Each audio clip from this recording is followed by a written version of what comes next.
It's going to show up for you, she said, pointing up at the night sky, which was completely covered in clouds, hiding a full moon behind it. In fact, the sky revealed only the moon's glowing silhouette. And still, I felt like it was the brightest I'd ever seen it. I wasn't exactly sure.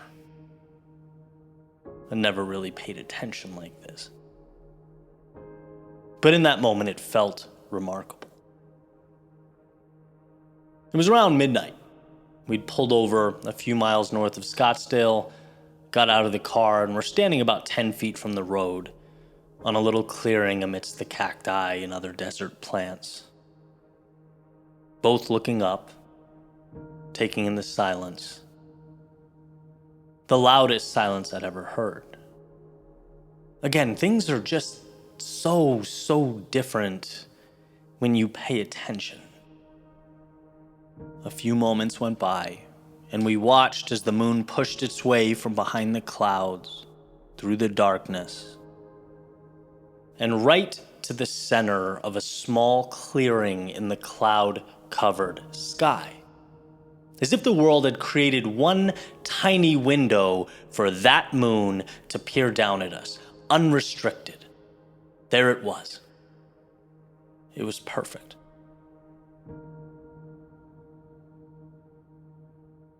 I told you it would show up for you, she said.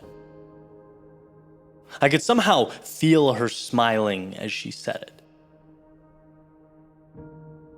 But I didn't say anything, because I didn't know what to say.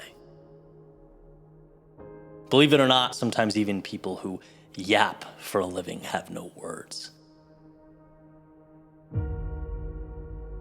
Then, just as fast as it arrived, it disappeared behind that cloud-covered curtain again.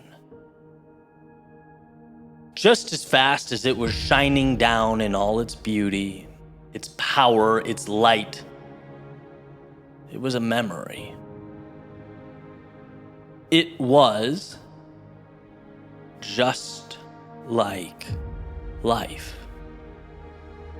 I feel like I've been reminded lately how fast things come and go. How intentional we have to be about stopping and capturing the beauty around us, because it is so easy to miss. It's so incredibly easy to walk right by. That window, it appears and it closes. And I've been asking, what is that window? What is that little flicker of light, that piece of life, that candle that the universe seems so hell-bent on blowing out? It must be an opening to your soul.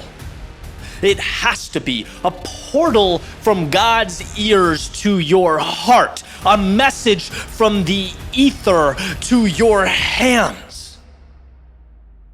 Will you accept it? Will you listen? Because you can't dance in the moonlight if you don't get out of the car. You can't give yourself to the world if you stay inside. You cannot lead if you watch from afar. It's going to show up for you because you're going to let it in, to seek it out. It's going to show up for you because you're the kind of person who chases life down, who recognizes that this little window we're dancing through is the magic. It is the show. It's not a means to an end. It is everything. So don't lose sight of that. Put yourself in places where you are free to be the best version of you. Surround yourself with people who love you fully for who you are, who push you to step into your greatness and embrace life. Amidst the darkness, find the moonlight, because it's there, I promise you, behind the clouds, away from home, beyond normalcy. It's going to show up for you, because you are going to find the courage to seek it out.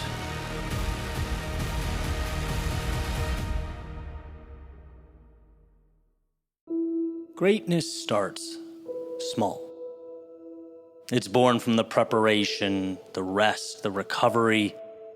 It's giving yourself the tools to be the best version of you. Unlocking the excellence that was there, waiting to emerge the whole time.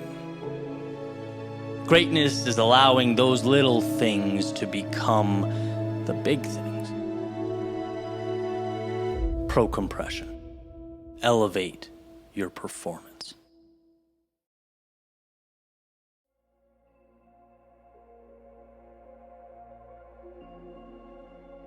There's a quote that states, "Whatever you are, be a good one." The pride you take in your work and the quality you're looking to obtain throughout, well, it's just as important as the direction you are heading. And I spent some time thinking about this. I was recently on an 11-hour flight home from Japan where, I got to see a lot. I learned a lot. A few things I want to share over the course of the next couple weeks. But there was one that stood out to me above all, right? One that I felt I needed to inject into my personal life. And so let's start there. It's the apparent pride that the Japanese take in their culture. Now, admittedly anecdotal, right? Based on a relatively quick experience. I was only there for about a week, but also it was the thing that was most evident, right? That jumped out at me. It felt sacred from the way they talked about being Japanese, at least those few short conversations I was able to have, to the cleanliness of the cities and buildings. I mean, the subway in Tokyo was so clean that it felt like a simulation. To every car that drove by being washed and waxed, and I mean every car. I saw no trash on the street. There were no homeless people out, which, given that I was in the busiest part of Tokyo, seems to be quite the feat. The bottom line is, these folks across the board take tremendous pride in themselves and their communities. Now, I can't speak, nor am I going to attempt to speak to the socio-economic impact of that type of standard. But I can tell you that in many ways, from a personal standpoint, there was something powerful about it. I can tell you that my first instinct was, again, to inject that mentality into as much of my own world as I can. That taking pride in your surroundings and your outward appearance makes you feel better inside. That when your world is messy and cluttered, so is your mind. That when you don't invest in your environment, it probably diminishes your likelihood of succeeding in it. There's power in pride, in caring and taking responsibility for that which is yours. I said something similar in an episode last week talking about identifying your North Star and acting the part. And someone commented under the video, agreed, how you do one thing is how you do everything. And I really like that. I think it sums it up beautifully. Now, I'm not ignorant enough to think that Japan is perfect because I spent a week there and the subways were clean. I'm sure underneath the hood, it has flaws, like every society does, like every individual does. But pride in oneself and surroundings doesn't appear to be one of those flaws. I think it's a source of strength. And seeing this came at a time when I needed it most. Perhaps I may have even, subconsciously been looking for it. And over the years, I've realized this in different areas of my life, without knowing in many cases that I was longing for consistency. Pride, not just in a few habits, but in the greater overall picture. Getting into shape, I think, is the easiest example to demonstrate. Because it's not just a habit change, it's a lifestyle change, right? To be truly fit, you have to raise your standards across the board, adjust many aspects of your life so that they essentially come together to create something new. It was pride and focus and attention on when I woke up, what I ate, obviously how and when I worked out, what I said yes to, what I said no to. My work and social lives were also inextricably linked to those decisions. And in neglecting some aspects there diminished the stock of all the others. It's taking pride in how you do everything. It's not allowing yourself to fall short of a particular standard. When you don't let the little things fall off, it creates an environment where you can conquer the big things. That's why I think that quote is so impactful. Whatever you are, be a good one. Not in one area or in one aspect of who you are, but in totality. Set a standard, right? Don't allow yourself to fall below it. You will feel better, freer, healthier. If the car is dirty, the office space is probably cluttered too, which means so is the desktop, which means so is the mind and its way of navigating and processing information. Nothing is completely siloed off. Or on the other hand, if one thing is immaculate, odds are everything is, right? So that little trip was a beautiful reminder to raise the bar in all aspects of my life. The standard can't just apply to my work or my art. Everything is intertwined. Greatness is holding on to the standard you set, the value system you deem meaningful, and accepting absolutely nothing less.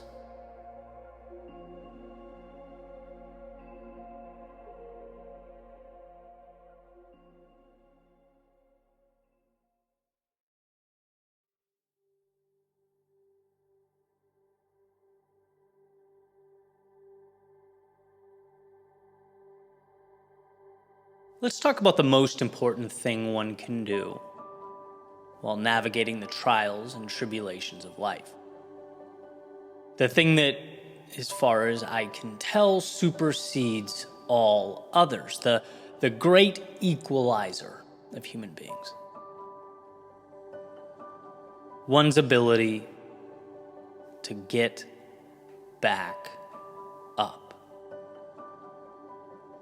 You simply cannot defeat someone who, despite the inevitable obstacles life presents, rises to their feet again and again. You can't take someone down who molds the adversity they face into armor they wear. No, those people are gods of their own worlds. They are immune to the shackles that hold most back. See, the world is unpredictable. It's challenging. Often it takes everything we have, right? Even the most planful and most prepared are at some point taken down. Even the most skilled will at some point find themselves outmatched. There are no perfect roads and there are no flawless performances. No one wins all the time, which implies necessarily the ones who create meaning in the world are the ones who shape it from that chaos that surrounds them. Who, when brought to their knees, refuse to roll over and look at the world from their back, but instead rise with a more thoughtful, aware, focused, depersonalized approach. Life is not happening to you, it's happening for you. It's not giving you problems, it's giving you building blocks. The differentiator is some people build walls around themselves, and some build staircases to the moon. But ultimately, we are all building something. And you might ask, really? Rising when you fall? That's the most important thing? More so than courage? Strength, intelligence, confidence? More than faith, contentment, success, growth, joy, more than love? And my thought is 100%, because you don't get any of those things without the ability to rise in the face of their opposites. Being those things means fighting for those things, and fighting for those things means a commitment to stand, to reach for them. Even when the world says no, even when the road is long. If you learn to rise when you're fearful, when you're tired, when you're lost, confused, or angry, if you promise yourself getting back up is not up for debate, that there will be no negotiation, that it's what you do and who you are, you simultaneously hold the world in the palm of your hand. See, most focus on avoiding the ground. And because of this, they find themselves disheartened when life is, well, life. We've all been there, right? Sometimes you cannot avoid falling. Sometimes the ground comes to you. Sometimes you get no say. And the ones who find meaning in the pain, who brush themselves off and carry on into the night, well, they're the ones with the power to change themselves and the world.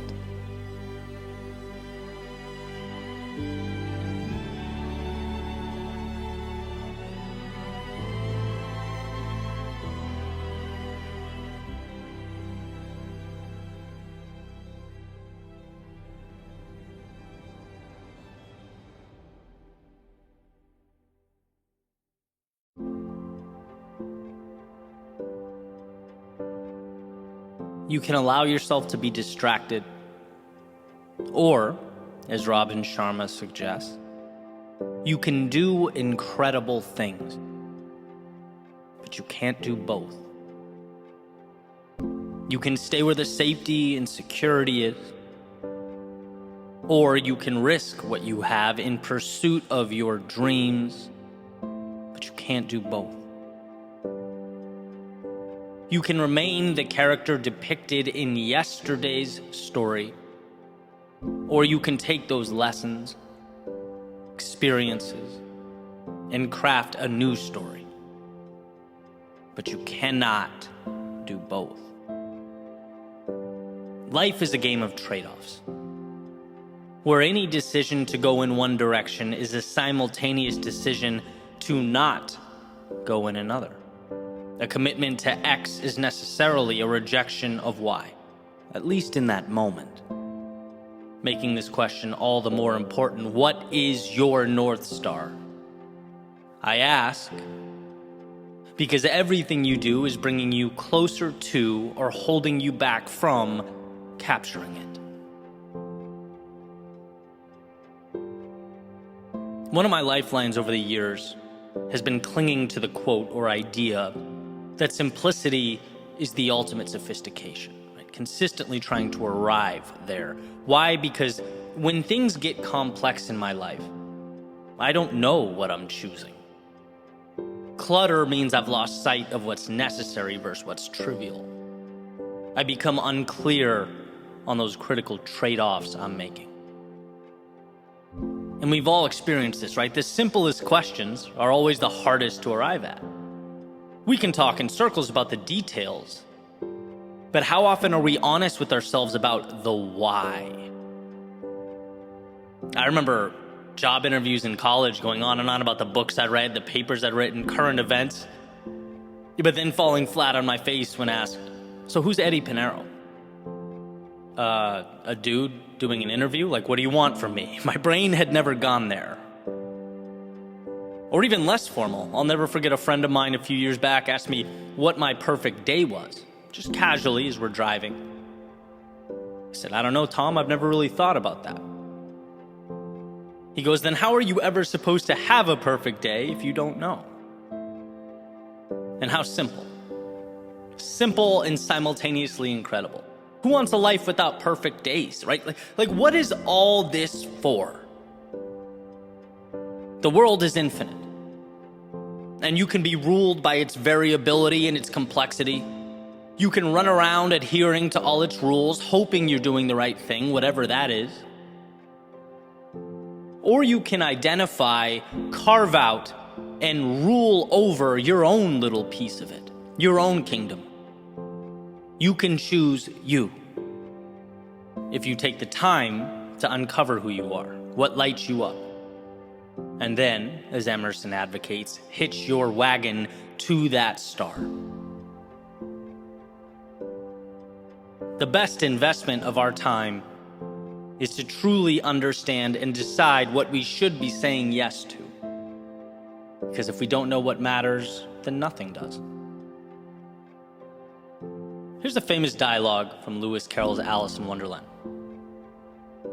Alice, would you tell me, please, which way I ought to go from here? That depends a good deal on where you want to get to, said the cat. Well, I don't much care where, said Alice. Then it doesn't matter which way you go, said the cat. Well, so long as I get somewhere, Alice added as an explanation. Oh, you're sure to do that, said the cat. If only you walk long enough. Beautiful passage. If you don't care where you go, any road will take you there. And see, it's not wrong to not know. It doesn't make you bad or mean life is a waste of time. It just means you're taking a large portion of control, which is one of your superpowers, and tossing it up into the ether. It means you are bowing to hope. And I know that no one here wants to live every day merely clinging to hope. This is not a we'll see how it goes channel or podcast, right? This is about the little changes that take life from a 6 out of 10 to a 9 or a 10 out of 10. It's about using what's around us to maximize the miracle we are living and breathing every day. Again, life is complex. So for you to take the time and simplify, to remove what's unnecessary, what an advantage. Yeah, I could do this or that. I could go here or there. But guess what? I've spent the time thinking, asking myself the tough questions, and now I can be more deliberate in choosing my path so that I arrive at a correct destination, a destination that belongs to me, that means something to me, that lights me up and excites me. That's living. And of course, this isn't a one-time light bulb moment, a permanent move. No, as we grow, we change. What we want shifts. Hey, sometimes the current path even reveals itself to be the wrong path. It's happened to me plenty. But when you're consistently in tune with what matters to you, who you are, you can make the adjustments. You can be deliberate. No more shooting targets in the dark because life is too short. Our days numbered, our arrows finite.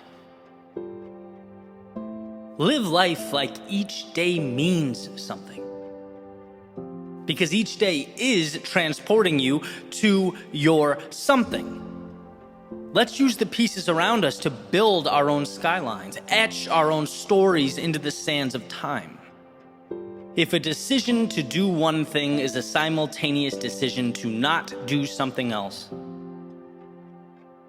make sure to have that North Star in scope so that you don't, amidst that chaos of life, unknowingly turn your back on it. Ask yourself who you are and be as patient as possible working for that answer. Because as far as I can tell, that information is the key that unlocks infinite possibility.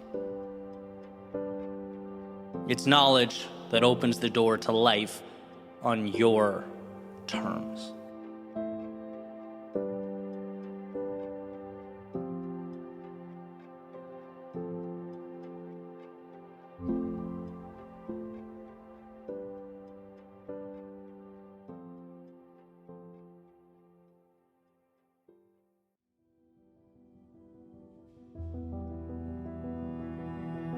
I was in the middle of a workout the other day, and right before things got intense, right before we picked it up a level, I heard someone say, Brace yourselves.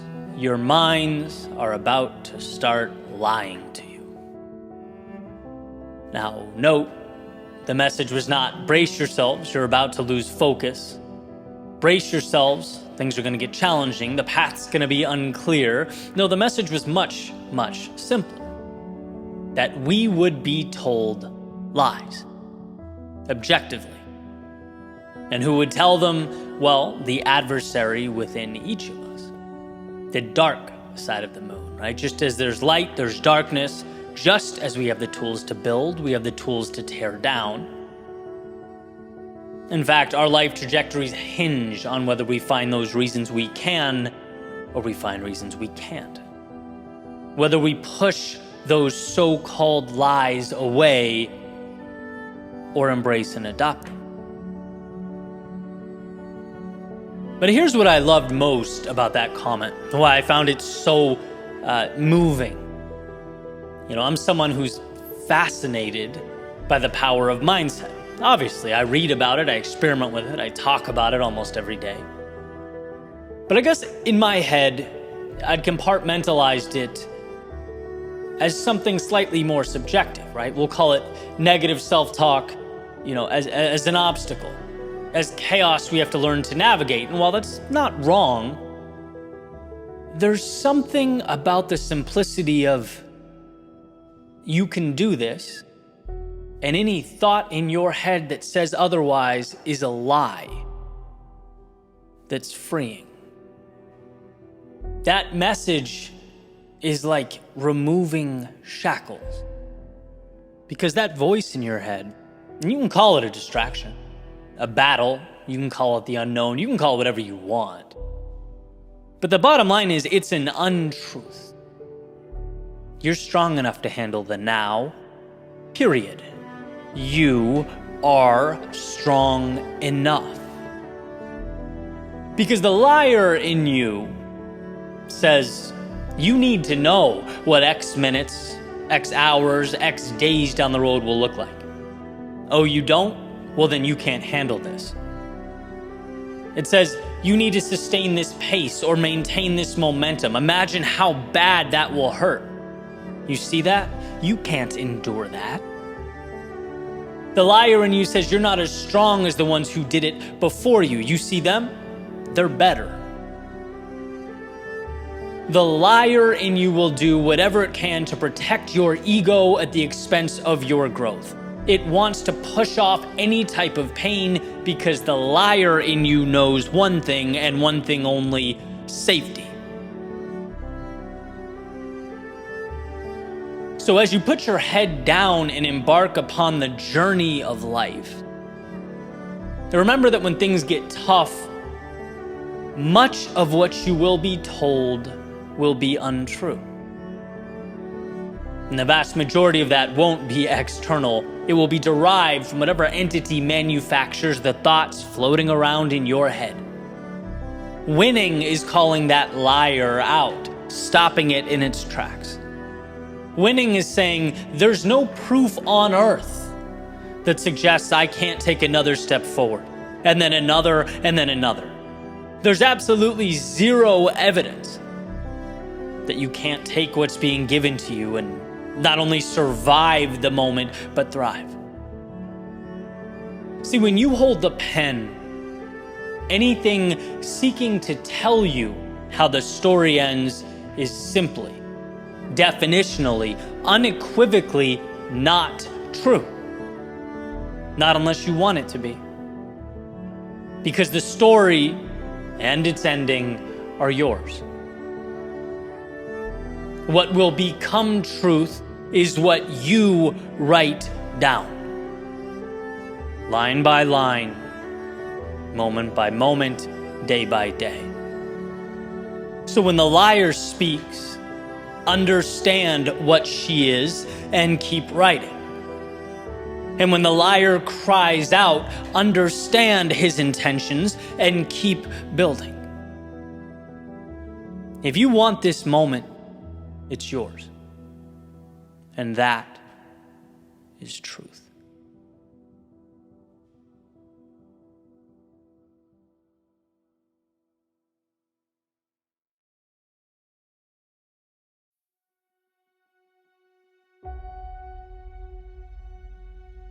A cheat code in life is understanding the significance of getting to 1.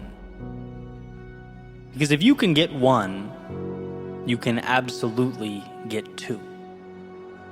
And if you can get 2, you can get 3, 4, 5, 5,000, 500,000, or 5 million. Once you realize that something is possible, you're no longer the same person you once were.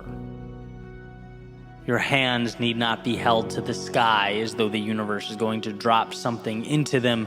No, you've cracked the code, you have the info, and the burden has now been placed directly onto your shoulders.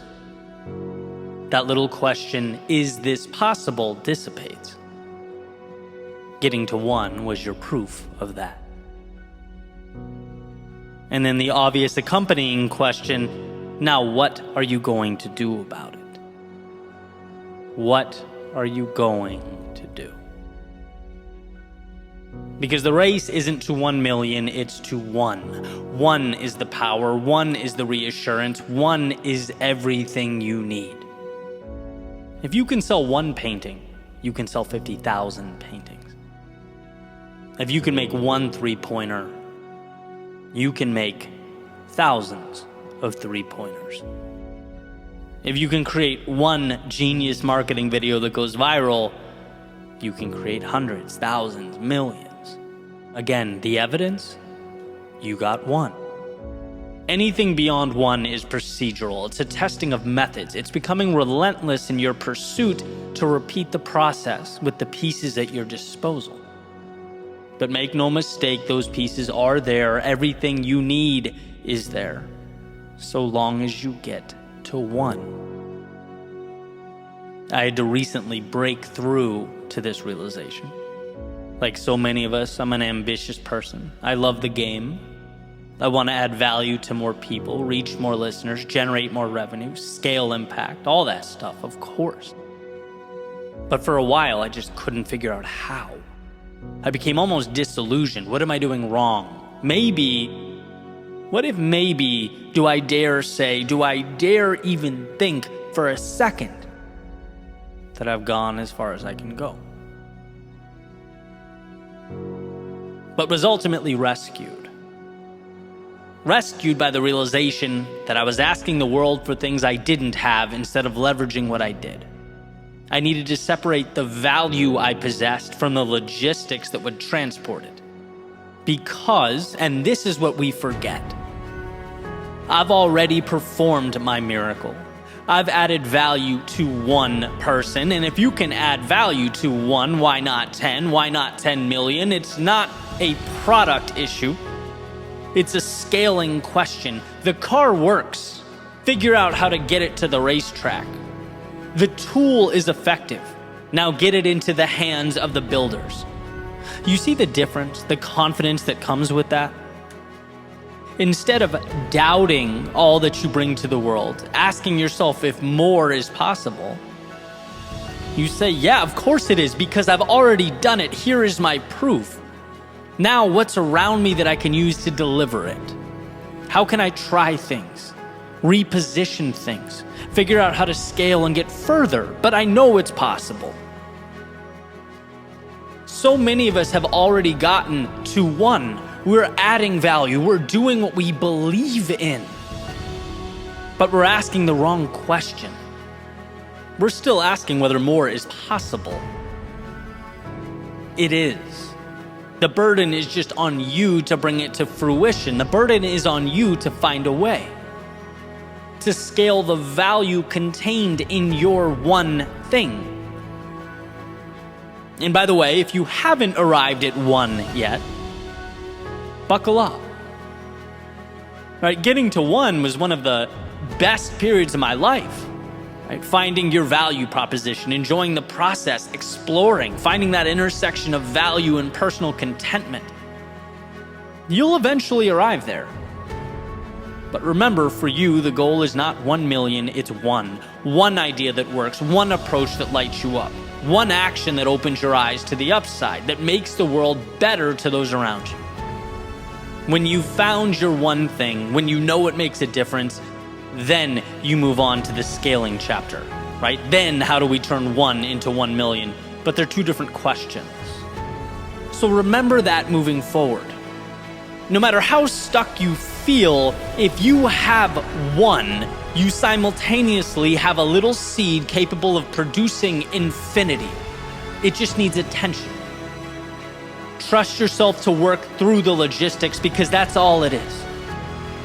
Transform the if into how and start building that staircase straight to the moon.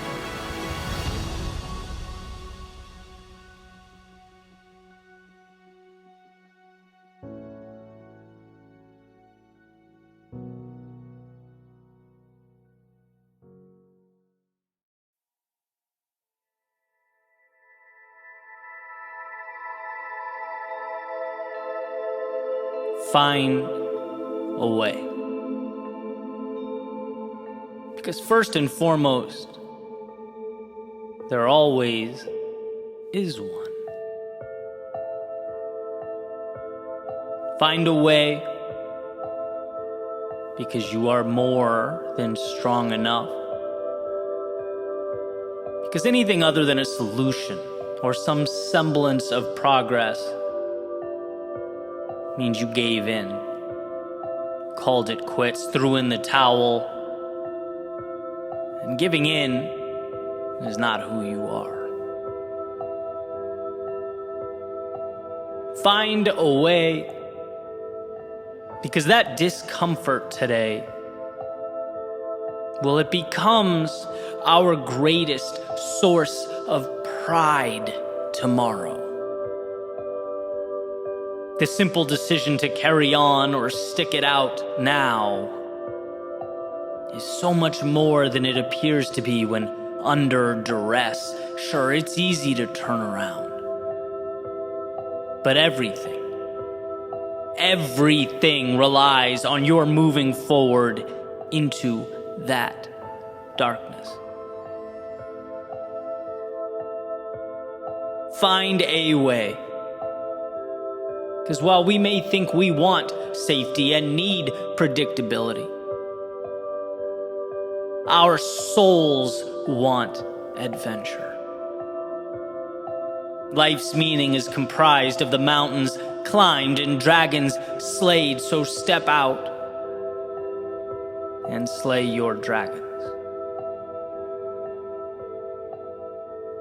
Find a way. Because an evolved self has to be earned. Keeping promises to yourself is no small ordeal. Putting your head on the pillow at night, knowing you followed through on who you decided you would be, that's power. It creates a trajectory towards infinite possibility. It points you at the stars. Find a way, because you must reinforce the fact that the world is clay to be molded, not a checklist. It's a game, not a chore, a gift, not an obligation. When you find a way, you become the ruler of your own kingdom. Look, there exists a way, a path. That's not the question. The question is one of effort. Is there a willingness to move beyond the parameters imposed upon you by others, by the past, by the thoughts that bounce around in your head? Is there a willingness to endure duress in the short term? Is there a willingness to fall down now, to look dumb, to not always be perfectly packaged or assembled? Are you willing to endure that in exchange for the infinite? I remember hearing the mantra, there is always a way to get to your finish line. It's not, can I? It's not, is it possible? No, it's how.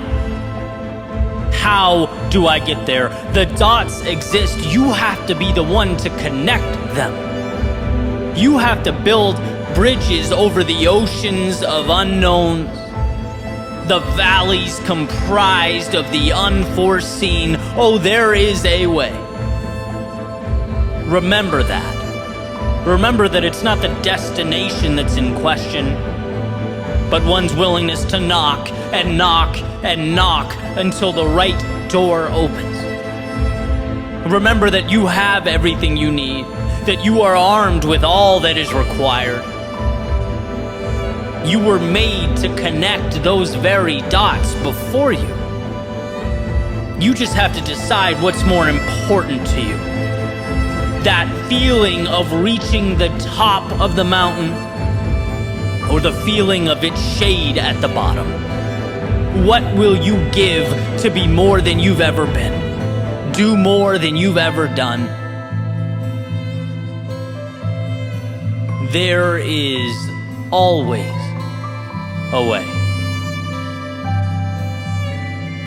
Are you willing to find it?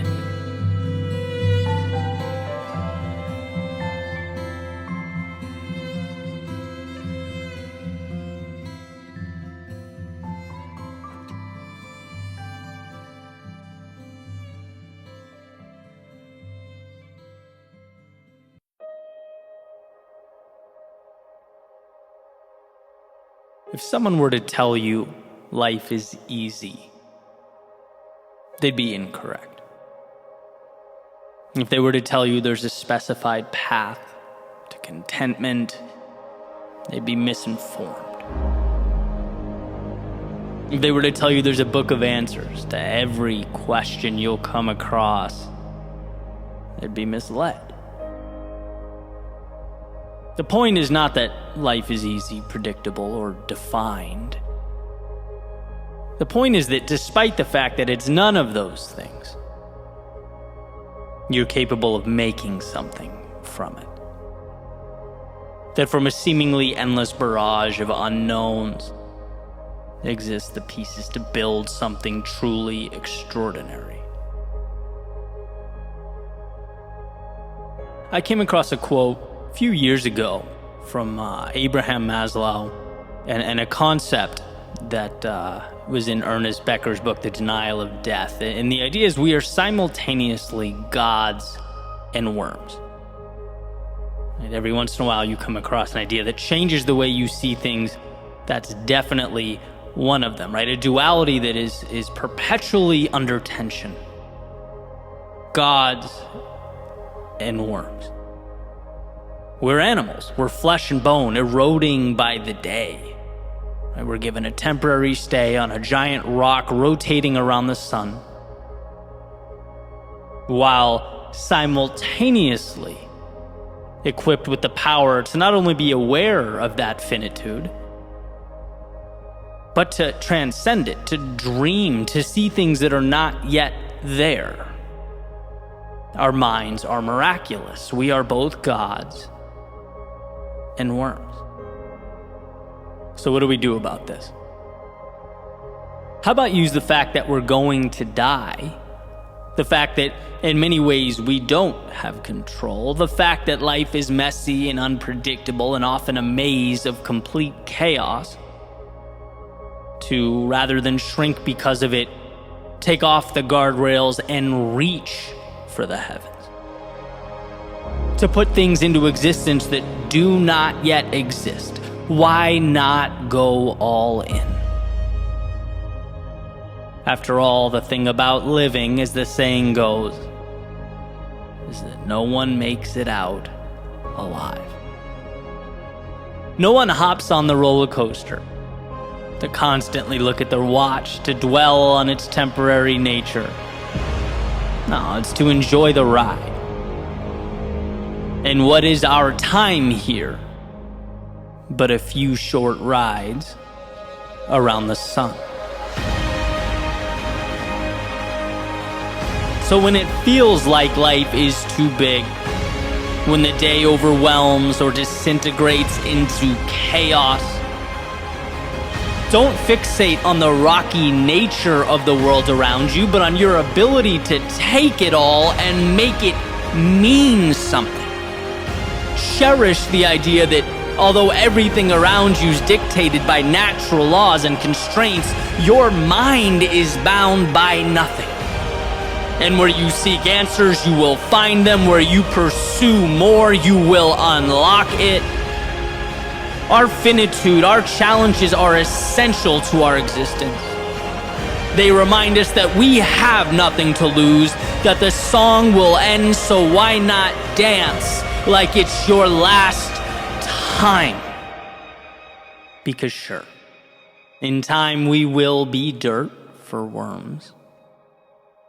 But that's exactly why, as long as we're here, we'll live to, in our own unique way, bridge the gap between the ground we walk on and the heavens above.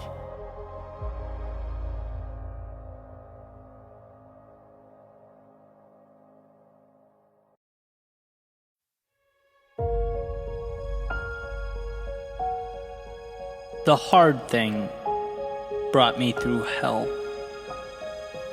but also to that which exists on the other side.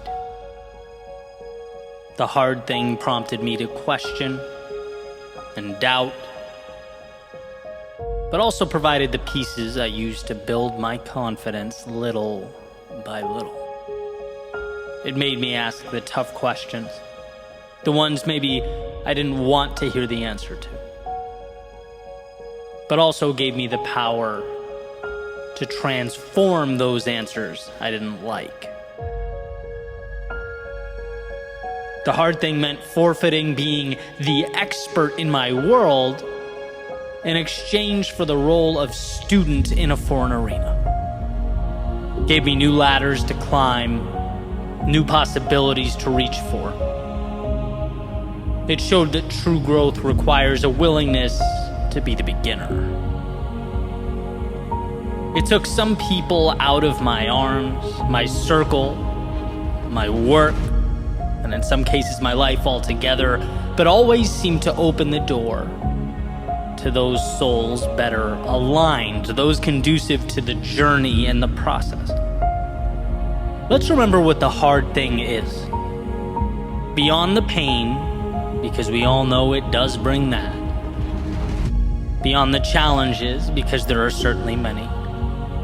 Beyond all that exists the hope and the change and the promise. Robert Frost says the best way out is always through. Through because it's the chaos, the haze, the darkness of night that shapes us. It's in being broken that we learn to rebuild our world with the pieces, and perhaps most importantly, we learn that such a rebuilding process is possible to begin with, that the now is not mandatory or permanent. The hard thing, as it turns out, is nothing more than a transaction. Turbulence for the view above the clouds, fear in the moment for confidence in the future. It's learning that although life sometimes appears to paint a picture of conformity and helplessness, there's always a path leading to the very place we need to go. It just asks we find the courage to walk it. Churchill has said, the pessimist sees difficulty in every opportunity. The optimist sees opportunity in every difficulty. And this beautiful message rings true. Because from the difficulty is the advantage. And sure, our first instinct is to see the problem. Our eyes tend to initially fixate on that which is unfortunate. But beyond that is where we get the most incredible things life provides, as if one is removing the shell or outer layer in order to get to the nutrients in the center, the ingredients required for growth, the pieces necessary to experience life at its fullest. And so we must be reminded that those opportunities, they're not rare, they're not reserved for everyone but you. They just tend to disguise themselves as the things we're most inclined to disregard or walk by. But if one finds the courage to move into them, through them, if one can see the difficulty not as a deterrent but as a bargain, they'll be given everything on the other side. Reality is not changed with a magic wand or the granting of a wish. It's from staring down the hard thing and moving directly into it, one little step at a time.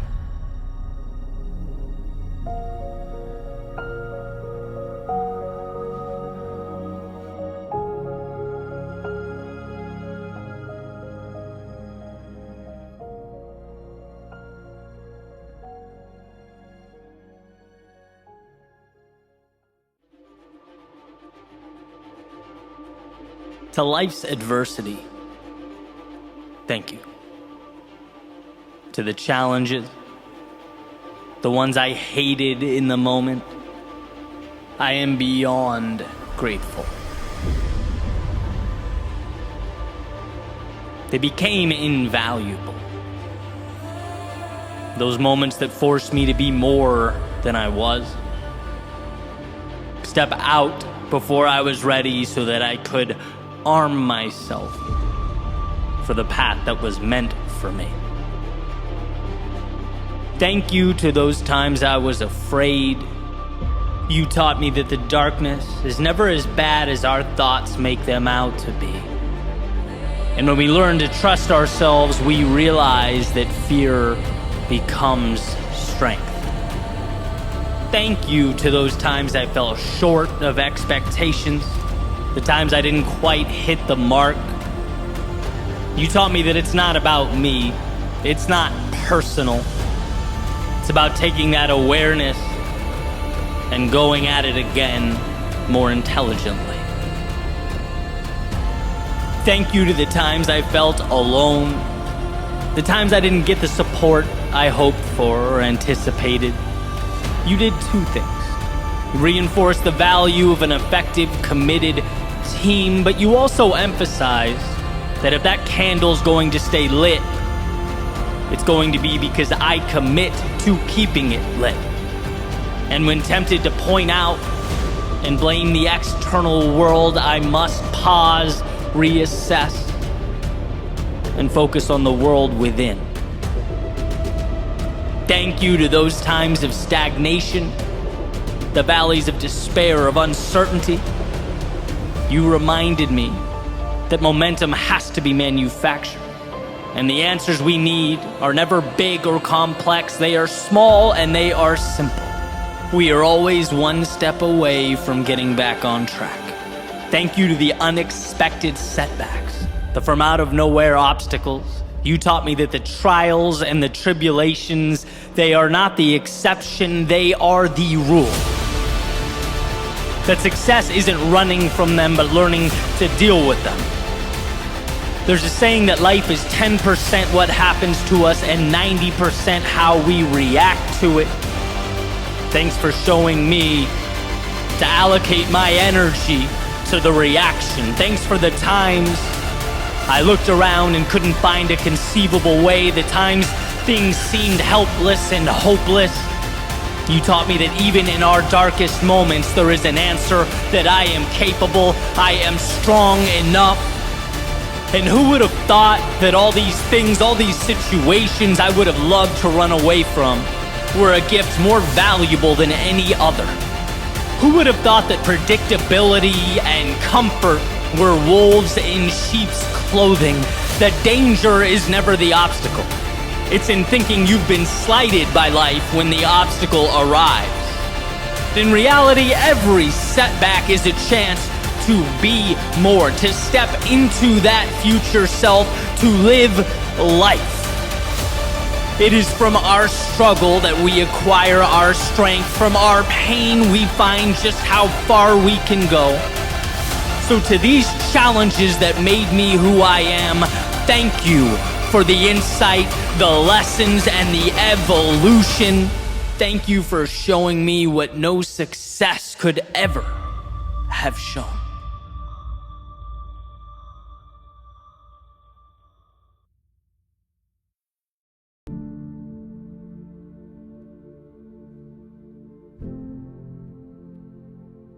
There's a Latin phrase pronounced amor fati. It's one of the more powerful ideas I've come across. Its translation means love of fate. It implies everything that happens is good, or at the very least necessary.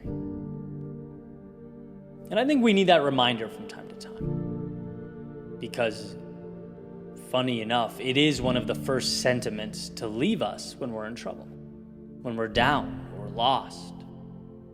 The idea that everything has its value.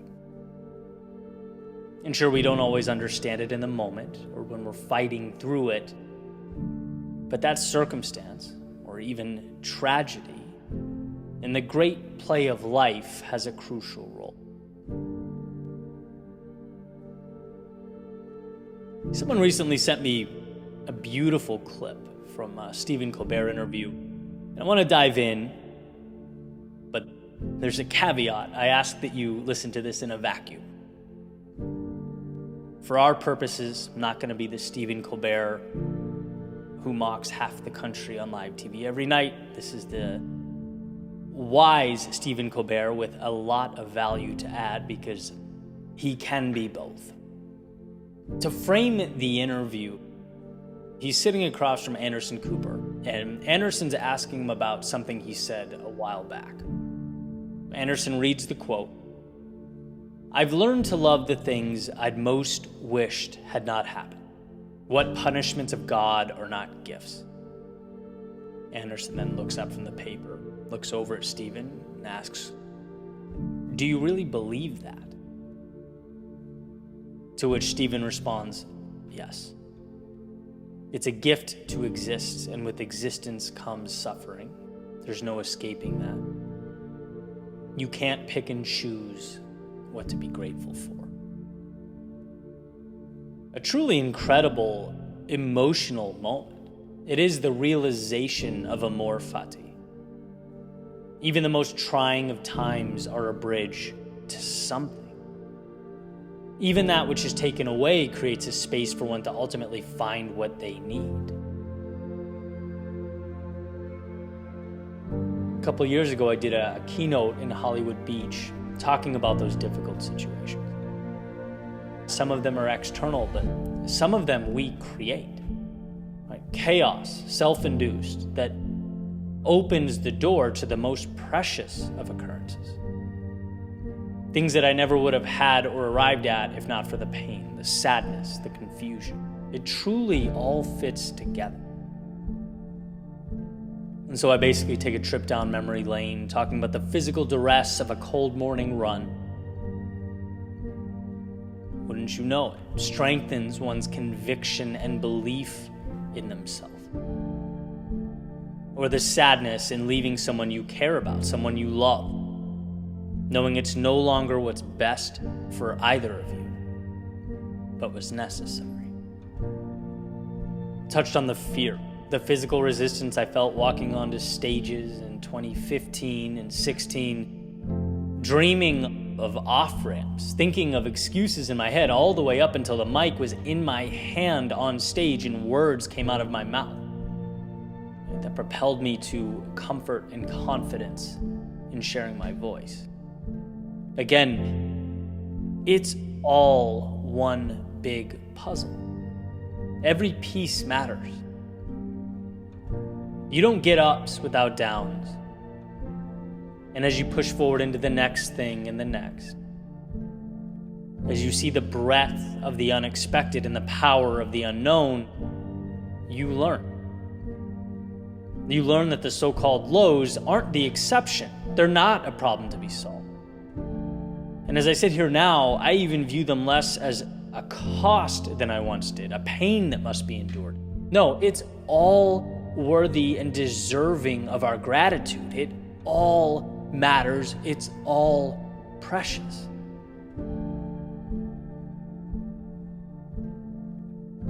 I talked about on a recent episode getting migraines. And one of the days I remember more than any other in my life, and I'm 36 now by the time this episode's released. I have a few days under my belt. This one was truly memorable to me. I was having a debilitating headache, in a ton of pain, finally able to fall asleep. And I remember waking up, opening my eyes and realizing that the night had finally slipped by. Morning arrived, and I felt good again. I slowly got up, kind of tilted my head back and forth, testing the waters. All clear. I walked outside down to the beach, and as the sun came up, I sat on the lifeguard stand and just looked out in awe. The sand, the waves, the seagulls, the sky. It all meant more in that moment than it ever had. I was just beyond grateful to be there. And so you talk about the lows being gifts. You know, I get it. It sounds cliche at best, maybe even ridiculous. But those lows, I swear by it, always seem to give me the things I'm most grateful for. It's a pattern that constantly repeats itself. They always remind me that the magic is the stuff I walk right by. They put me in hell for a period of time so that I understand to exist beyond that space is a miracle. Without lows, life's beauty becomes a baseline. And when something is a baseline, it's definitionally average or regular, it's mundane.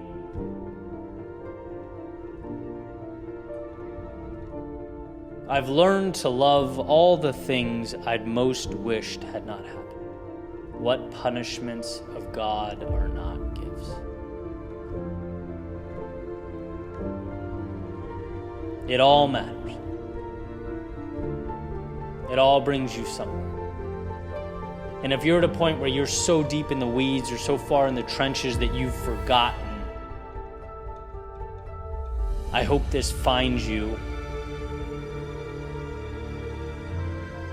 and lifts you above it all.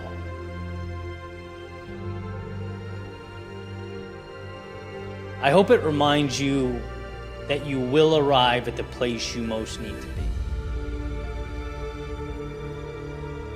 And it will be not despite, but because of this path you walked that you arrived there. Some people live their entire lives waiting for miracles.